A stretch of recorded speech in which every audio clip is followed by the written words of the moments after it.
ಎಲ್ಲರಿಗೂ ನಮಸ್ಕಾರ.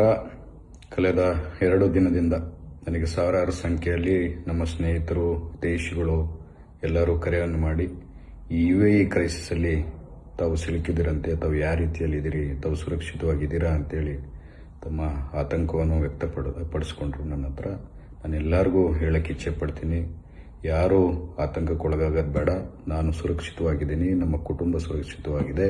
ಅದರ ಜೊತೆಗೆ ಬಳ್ಳಾರಿಯಿಂದ ಏನು 35 ಜನ ದುಬೈ ಪ್ರವಾಸಕ್ಕೆ ಬಂದಿದ್ರು ಅವರೆಲ್ಲರೂ ಸುರಕ್ಷಿತವಾಗಿದ್ದಾರೆ, ನಮ್ಮ ಕಾಂಟ್ಯಾಕ್ಟಲ್ಲಿದ್ದಾರೆ. ಅವ್ರಿಗೆಲ್ಲರಿಗೂ ನಿರಂತರವಾಗಿ ಕಾಂಟ್ಯಾಕ್ಟನ್ನು ಮಾಡಿಕೊಂಡು ಅವ್ರಿಗೆ ಏನೇನು ವ್ಯವಸ್ಥೆಗಳು ಬೇಕು ಎಲ್ಲವನ್ನು ಮಾಡಿದ್ದೀವಿ. ದುಬೈಯಲ್ಲಿ ನಮ್ಮ ಸ್ಟಾಫ್ ನಮ್ಮ ಆಫೀಸ್ ಸ್ಟಾಫ್ ಯಾರಿದ್ರು ಅವ್ರನ್ನೂ ಕಳಿಸ್ಕೊಟ್ಟು ಅವ್ರ ಹತ್ರ ಮಾತಾಡೋಕೆ ಕಳಿಸ್ಕೊಟ್ಟಿದ್ದೀವಿ.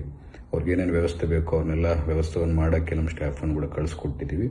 ಅದರ ಜೊತೆಗೆ ಸರ್ಕಾರದ ಕಡೆಯಿಂದ ಏನೇನು ವ್ಯವಸ್ಥೆಗಳು ಬೇಕು ಎಲ್ಲ ಮಾಡ್ತಾ, ಅದೇನೋ ಲಿಸ್ಟ್ ಏನಿದೆ 35 ಜನರದ್ದು, ಅದು ನಮ್ಮ ಸರ್ಕಾರದ ಕಡೆಯಿಂದ, ರಾಜ್ಯ ಸರ್ಕಾರದ ಕಡೆಯಿಂದ, ಕರ್ನಾಟಕ ರಾಜ್ಯ ಸರ್ಕಾರದ ಕಡೆಯಿಂದ ಎಂಬಸಿಗೆ ಕಳಿಸ್ಕೊಟ್ಟಿದ್ದೀವಿ.